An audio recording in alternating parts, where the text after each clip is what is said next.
વધુ એક સરકારી બાબુની બેદરકારી સામે આવતા હાઈકોર્ટ લાલગુમ શિક્ષણ વિભાગના સચિવને ફટકાર્યો 1 લાખનો દંડ 2 શાળાની માન્યતા રદ કરવાની પ્રક્રિયામાં હુકમનું પાલન ન કરવા બદલ દંડ મોરબીના જેતપરમાં ઉપવાસ આંદોલનના 7મા દિવસે પણ ખેડૂતો અડગ મોરબી પ્રાંત અધિકારી અને ડીવાયએસપીએ છાવણીની લીધી મુલાકાત ખેડૂતોને સમજાવવા આવ્યા અધિકારીઓ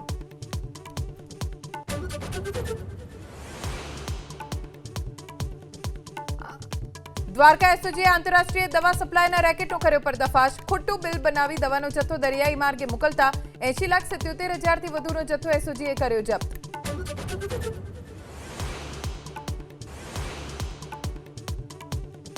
નર્મદાના સાગબારા સિલંબામાં મેઘરાજાનું આગમન મોડી રાતથી શરૂ થયેલા વરસાદથી ચારે તરફ પાણી જ પાણી પહેલા જ વરસાદમાં પૂર જેવી સ્થિતિ